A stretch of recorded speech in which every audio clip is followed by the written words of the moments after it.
Com a palavra, a Sua Excelência, a vice-presidente do Tribunal do Trabalho da 9ª Região, desembargadora Nair Maria Lunardelli Ramos, que presidirá os trabalhos desta manhã. Bom dia a todos. Novamente, eu quero agradecer ao diretor da escola, o desembargador Cássio, a sua coordenadora, a juíza Morgana, por poder participar desse painel, quando o tema é tão importante, né, e tão presente no nosso dia a dia. E não só na nossa atividade profissional, como também nas nossas relações sociais, nas nossas relações familiares.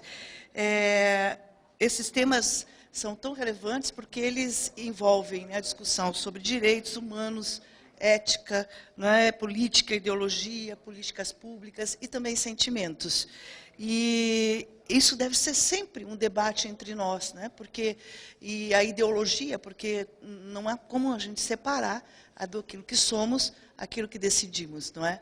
E, como dizia Rui Barbosa, eu achei essa frase muito interessante, que o ensino, como a justiça, como a administração, prospera e vive muito mais realmente da verdade e moralidade com o que se pratica do que das grandes inovações e belas reformas que se lhe consagram. Então, seja muito bem-vindo, desembargador Luiz Sérgio. Estamos ansiosos para ouvir a sua palestra e aprender com o senhor. O desembargador Luiz Sérgio Fernandes de Souza é doutor e mestre em Direito pela Faculdade de Direito da Universidade de São Paulo, bacharel em Direito pela PUC de São Paulo, desembargador do Tribunal de Justiça de São Paulo, professor assistente e doutor da PUC de São Paulo. Isso é um breve resumo. Membro da Associação Paulista dos Magistrados, da Associação dos Magistrados Brasileiros, da Associação Nacional dos Docentes de Ensino Superior, da Associação dos Professores da PUC de São Paulo e do Instituto Paulista de Magistrados. É autor de muitos livros e artigos publicados. Passo a palavra, então, à Sua Excelência e peço licença para que eu possa compor ali a plateia para lhe aplaudir. Muito obrigada.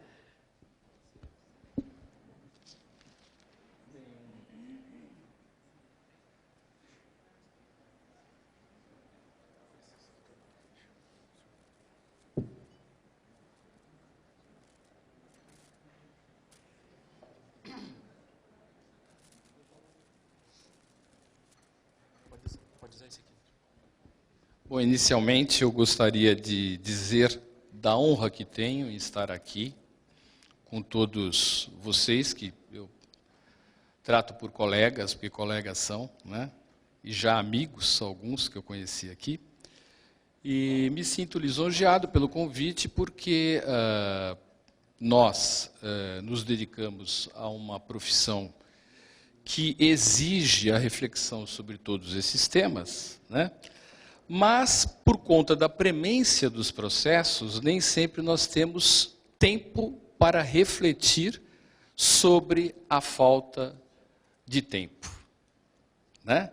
Então, falta uma visão crítica, não porque não a tenhamos, mas porque nem sempre temos tempo para nos dedicarmos aos nossos interlocutores, né?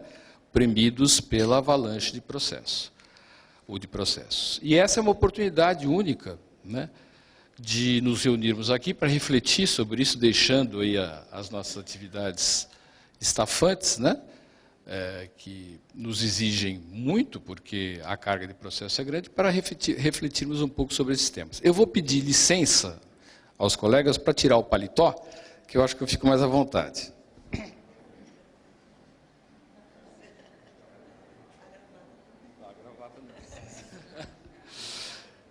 Bem, eu inicio as minhas considerações, eu pretendo não me estender, eu vou ficar aqui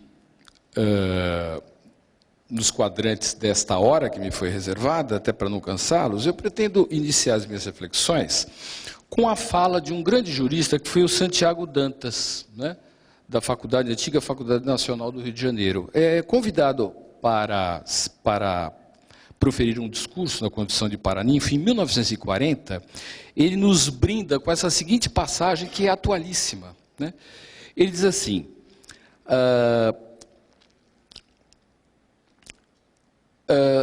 a política, no século XX, recuperou seu incontrastável império colocando para o jurista problemas que ele não estava preparado para resolver. A cultura representa a subjugação do mundo físico pela técnica, a par de um controle do homem sobre a razão técnica. A cultura é composta, assim, de um controle técnico e de um controle ético, de cuja adequada relação depende a expansão ou a decadência de uma civilização, de um grupo social. Santiago Dantas advertia já naquela época que o direito, como técnica de controle social, vinha perdendo espaço para outras técnicas de composição dos conflitos, menos dominadas pelo princípio ético e dotadas de grau mais elevado de eficiência, a exemplo da economia. Então vejam vocês que Santiago Dantas, com amplo descortino dessas questões éticas, já na década de 40, né, se apercebera de que o direito ligado às relações éticas demonstrava dificuldade em arbitrar estas relações de um ponto de vista ético e estava perdendo terreno para a técnica. Nós iniciaremos nossas considerações precisamente desse ponto de vista, estabelecendo uma distinção entre praxis e técnica, que está em Aristóteles, né? Antes disso, diante desse tema instigante, que é ética nas decisões, ideologia nos processos judiciais, é importante descrever o caminho que eu pretendo seguir na minha exposição. Primeiramente, trata-se de definir ética.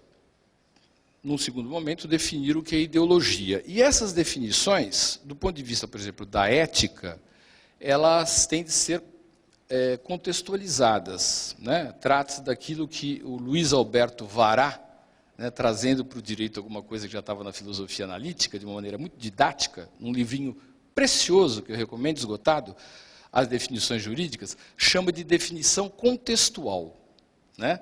Então, dentro do contexto histórico, no caso, eu acabo definindo alguns conceitos, né? Porque não se definem palavras, nós definimos, não se definem coisas, nós definimos palavras, né?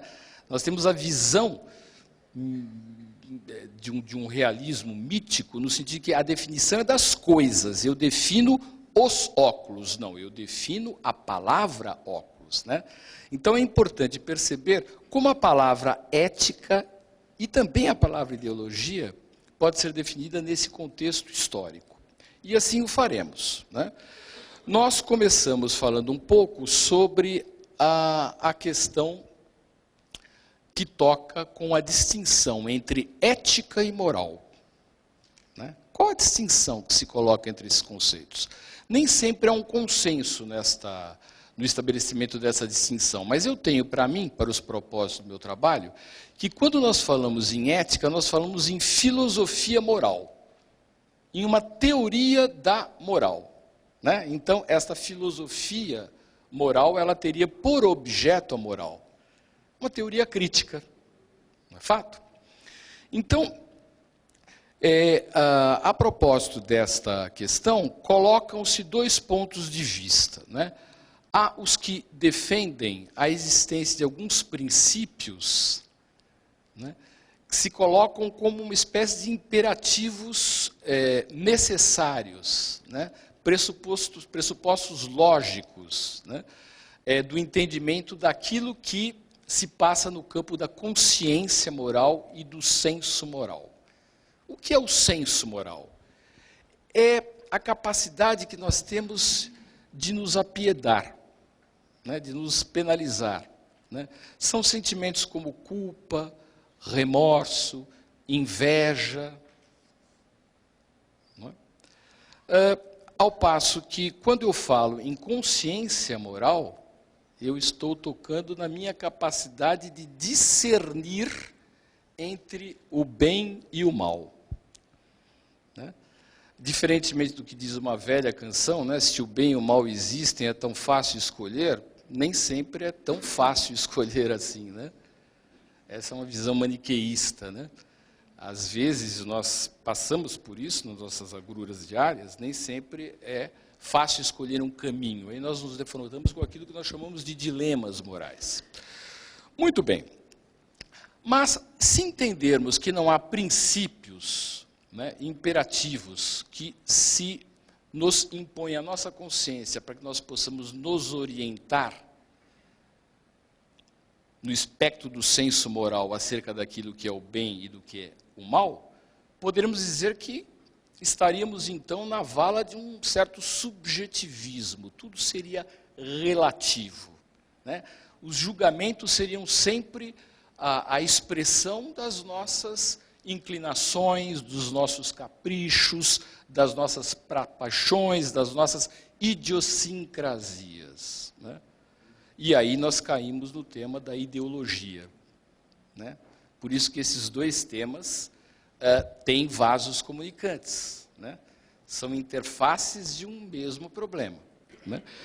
Óbvio que o tema da ideologia não é tão simples assim, mas no desenvolvimento das nossas considerações, nós teremos condições de analisar desta perspectiva histórica as visões acerca da questão da ideologia. Tudo no sentido de orientar nossas discussões relativas ao seminário, que nós desenvolveremos no segundo momento da aula.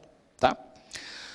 Muito bem, feita essa distinção entre ética e moral, a ética no plano de uma filosofia da moral e a moral como objeto desta filosofia ou dessa teoria crítica, é importante dizer com Aristóteles que há uma distinção fundamental para que se entenda o que é ética, que é a distinção entre um saber prático e um saber teórico.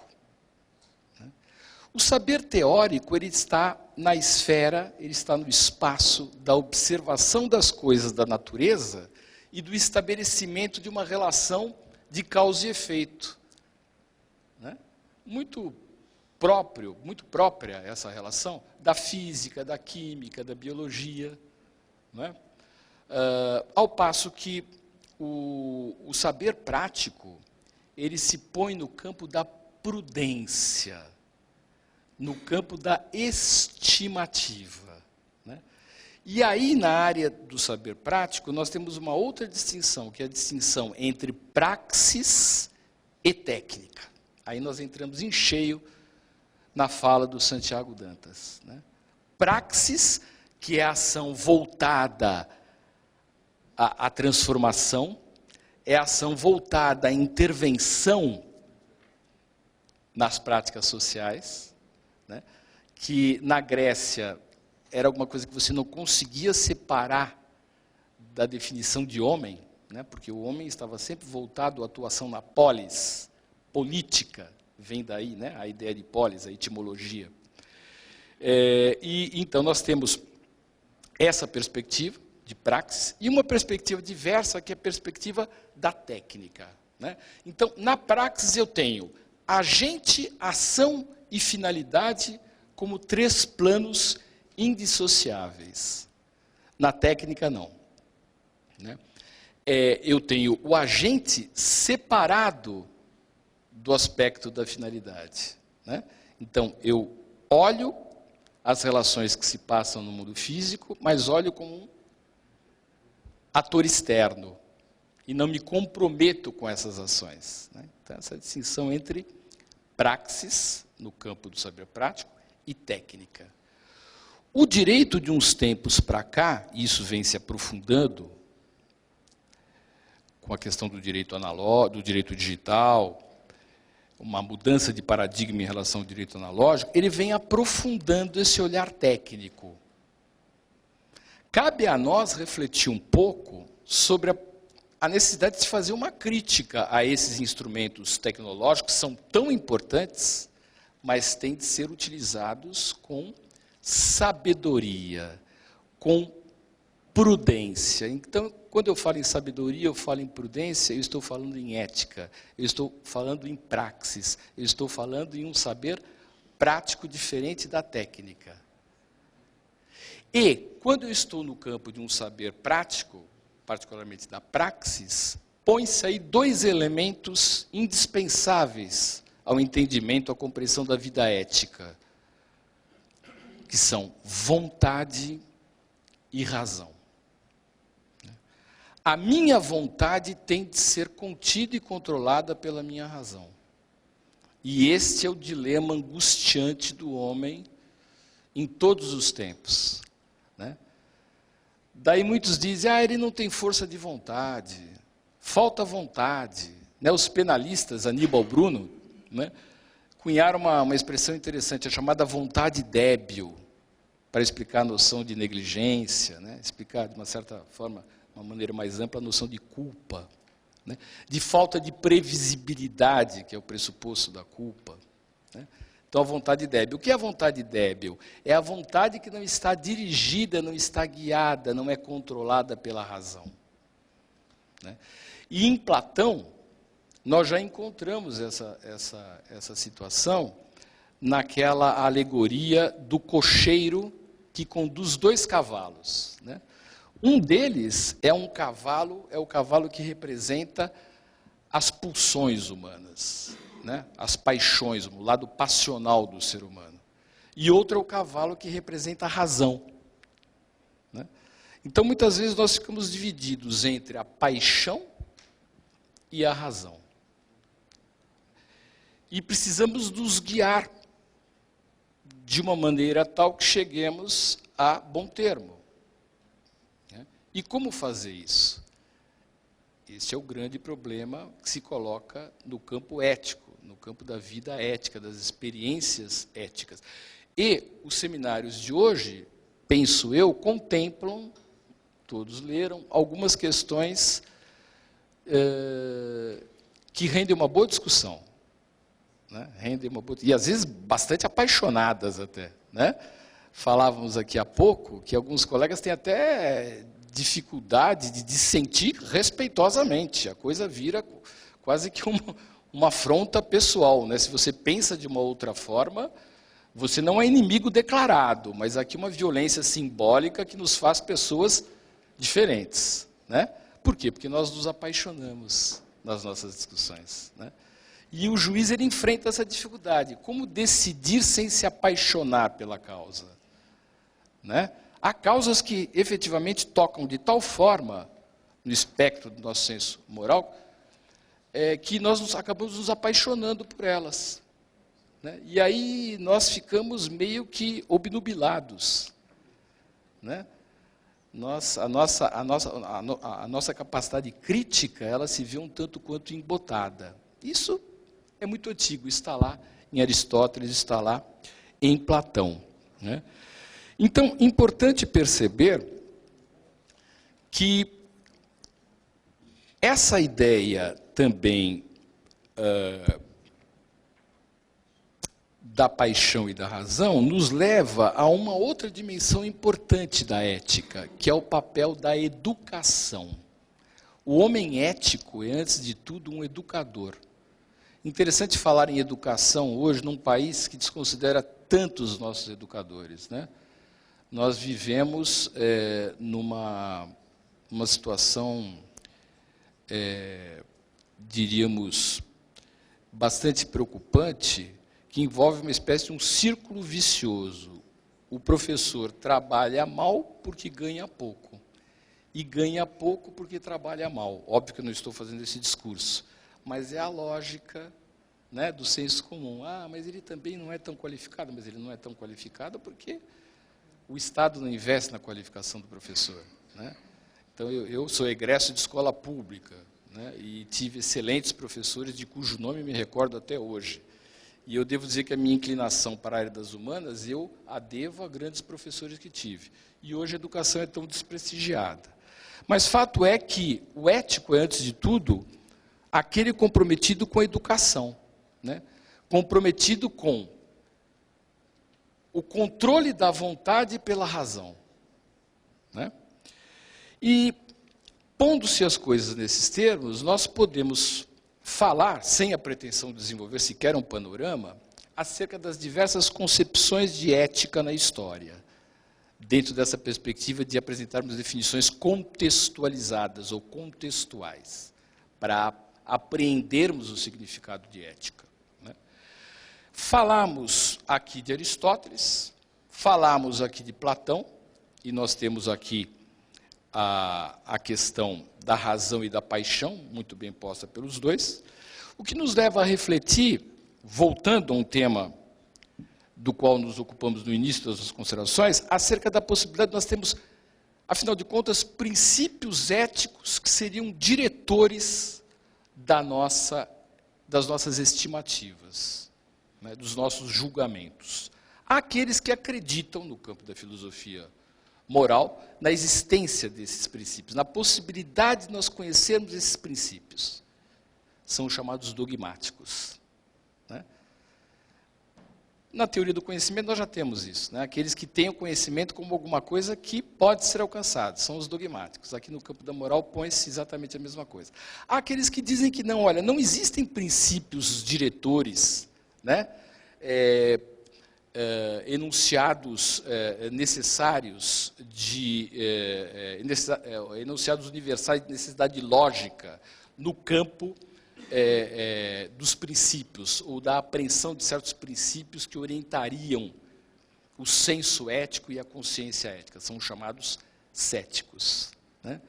Nós faremos breves digressões sobre, no campo da filosofia da história, ou da história da filosofia, por melhor dizer, acerca daqueles que assumem uma postura dogmática, que acreditam na possibilidade de nós desenvolvermos ou conhecermos a ética através de princípios retores, de imperativos éticos. O primeiro deles, poderíamos dizer, é Tomás de Aquino. Né? Tomás de Aquino com a sua ideia de justiça divina, de um direito natural. Né? Que não diz muita coisa além do que já estava dito em Platão. Né? Vocês devem se lembrar todos aqui da alegoria da caverna. Né? Então, o homem está posto diante daquilo que ele supõe ser realidade, e quando ele se liberta dos grilhões da ignorância, em condições de voltar os olhos através da maiêutica, né? Em condições de voltar os olhos para fora da caverna, rompendo esses grilhões, ele se apercebe de que aquilo eram simples imagens, e que a realidade mesma, no sentido filosófico, e não no sentido do realismo, está lá fora. Daí porque alguns filósofos, confundindo um pouco, chamam Platão de realista. Né? O Manuel Garcia Morente usa essa expressão. Na verdade, Platão é um idealista. É um jogo de palavras. Ele seria realista no sentido de entender que de dizer que a realidade mesma, aquilo que importa, as essências, estariam fora do plano do sensório. Né? Mas, na verdade, vamos chamar, para não nos deixarmos confundir pelas palavras, que são convenções, estabelecem convenções, que Platão, nessa medida, seria um idealista. Isso está em Tomás de Aquino. Ele acredita numa vontade divina, que seria a essência, ou contemplaria a essência da justiça. Diferentemente o quê? Do plano das aparências, do plano do sensório, do plano das práticas do dia a dia, que é a justiça dos homens. E sustenta mais Tomás de Aquino. Ele diz o seguinte, olha, no dia em que encontrares a justiça dos homens contra a justiça divina, você não tem nenhuma obrigação, do ponto de vista moral, de atender à lei dos homens. Você deverá atender à lei divina. Isso está, modernamente, naquele processualista uruguaio que é o Eduardo Couture. Ele diz o seguinte, teu dever é lutar pelo direito, mas no dia em que encontrares o direito contra a justiça, luta pela justiça. A grande dificuldade é saber o que é justiça. Né? O que é justiça? Porque cada um de nós tem uma concepção a respeito desta questão, o que é justiça. Muito bem.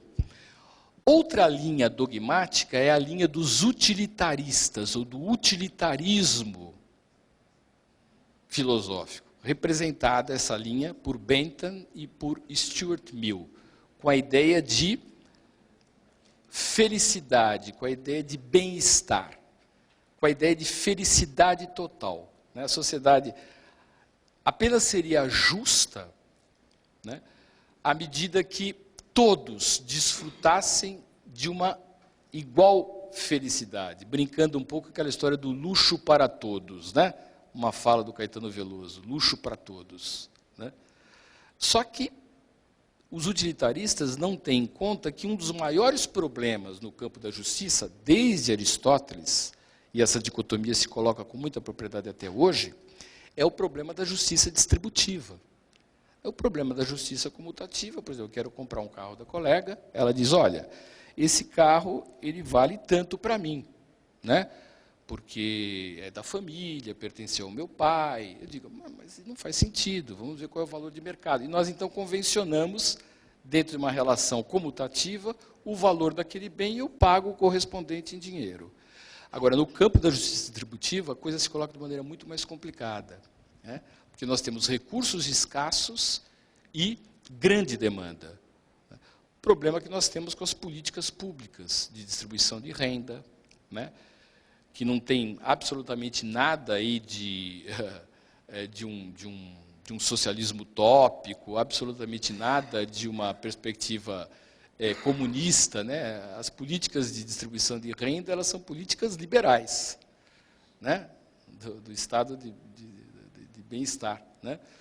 E aí entram nessa linha também do utilitarismo. Mas só como as demandas são muitas e os recursos poucos, nós nos defrontamos com questões angustiantes, como, por exemplo, distribuição de medicamentos, né?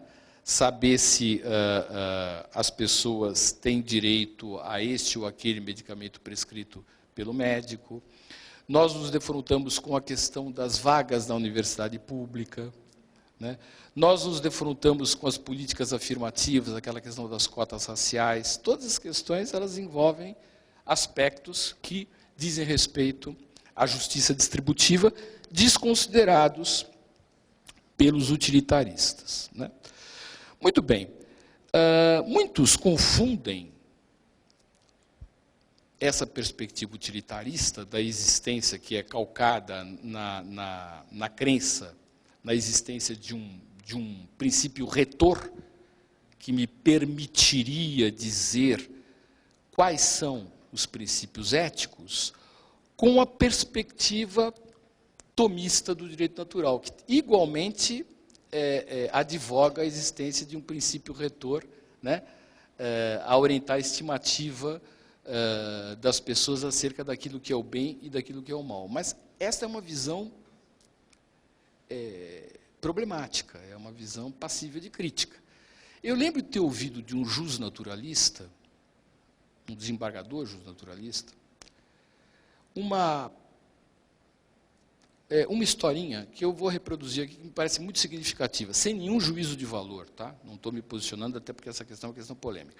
Diz que uma moça, uma jovem mulher, grávida, né, já tinha dado à luz a 4 filhos, estava grávida do 5º filho, ela acaba confidenciando a uma amiga na igreja as suas agruras. Olha, eu não tenho como manter essa criança, né, que está por vir. Não sei, eu estou desesperada, porque meu marido está desempregado, eu aqui tenho parcos recursos que eu retiro das coisas que faço em casa, das coisas que vendo para fora, e eu não sei o que fazer. Aí a amiga diz, olha, por que você não tira?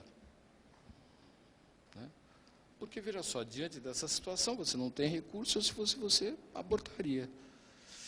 Aí, esta amiga que vivia aquele problema, que estava grávida, disse a outra, você tem razão, mas eu faço o seguinte, então, eu acho melhor eu matar o mais velho, porque o mais velho me dá mais despesa.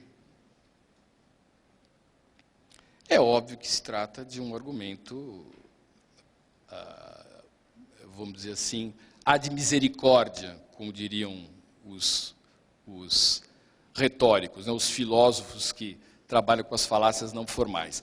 Mas essa historinha é significativa para nós nos apercebermos de que existe uma diferença entre uma visão jusnaturalista e uma visão utilitarista, né, que está bem posta nessa narrativa que este colega, que é um jusnaturalista, e eu não fiz nenhum juízo de valor, apenas ouvi, achei a história interessante, para ilustrar essa conversa que nós estamos tendo aqui, mas é óbvio que se trata de um argumentum ad absurdum, um argumentum ad misericórdia. Tá? Muito bem. Dito isso, nós poderíamos falar também a respeito daqueles que advogam a tese de um ceticismo ético. Dois exemplos clássicos: o ateu e o agnóstico. O ateu simplesmente nega a existência da divindade. E o agnóstico diz, olha, não existem evidências que me permitam corroborar a conclusão da existência de Deus. Ou seja, não existem premissas que me permitam argumentar no sentido de que Deus existe. Portanto, eu nem posso dizer que existe e nem posso dizer que não existe. É óbvio que alguns cometem até uma falácia aí, né? Que é a falácia conhecida como ad ignorância. Quer dizer, se eu não provo que alguma coisa existe, isso é sinal de que ela existe. E se eu não provo que alguma coisa existe, isso é sinal de que ela não existe. Isso é uma lógica, é um argumento falacioso, é o chamado argumentum ad ignorância, né? Mas os agnósticos eles dizem, olha, como eu não posso dizer se existe ou não, eu simplesmente me abstenho de julgar, né? Nós estamos aqui diante de um ceticismo ético, de um chamado niilismo ético, tá? Que poderia se encaminhar no sentido de concepções que se inscrevem no campo de uma moralidade subjetiva, ou de uma moralidade relativa. Tá? Mas antes de nós nos enveredarmos por esse campo do niilismo ético, da moralidade subjetiva e, portanto, relativa, eu vou falar mais um pouquinho da moralidade objetiva, nesse espectro histórico ao qual eu me referi. E aí nós temos dois paradigmas, vamos chamar assim, uma linguagem contemporânea, dois paradigmas que me parecem importantes. Quais são?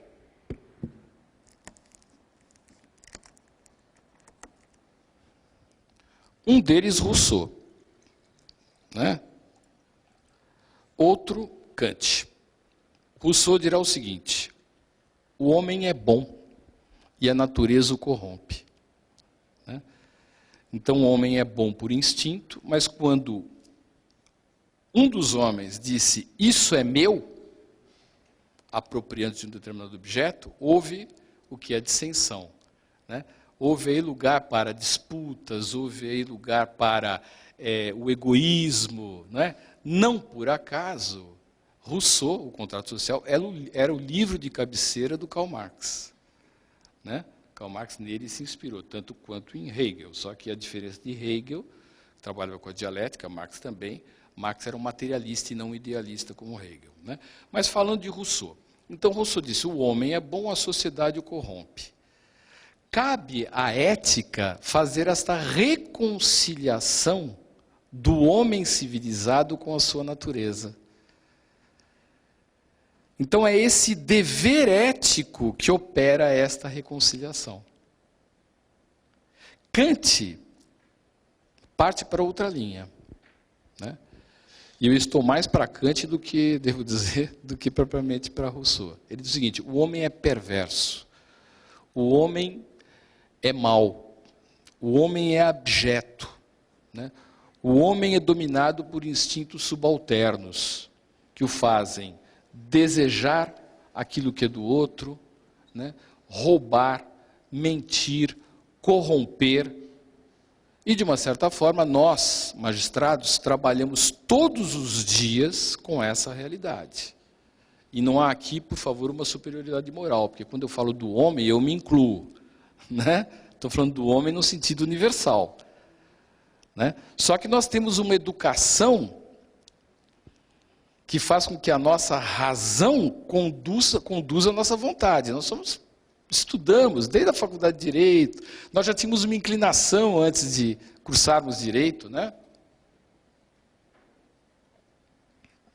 Então, de uma certa forma, e há toda também uma rede simbólica na nossa profissão que faz com que nós tenhamos em mente que não nos basta ser honestos, que nós também precisamos parecer honestos. Isso pode parecer uma certa hipocrisia social, Mas essa ritualística toda acaba impregnando o nosso espírito, de uma certa forma. Tanto é que nós temos dificuldades em casa, às vezes com os filhos. Nossa, mas todo mundo faz.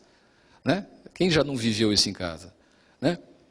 Eu lembro da minha filha, eu vou entrar com um RG que não é meu, mas como que você vai fazer isso, entrar com um RG que não é seu? Isso é crime. Falsificação do documento público. Mas todo mundo faz isso. Quer dizer, então nós vivemos as nossas dificuldades, né? Na ambiência doméstica com os adolescentes, né? Porque eles se surpreendem com algumas coisas que para eles, na realidade mesma, não existe, né?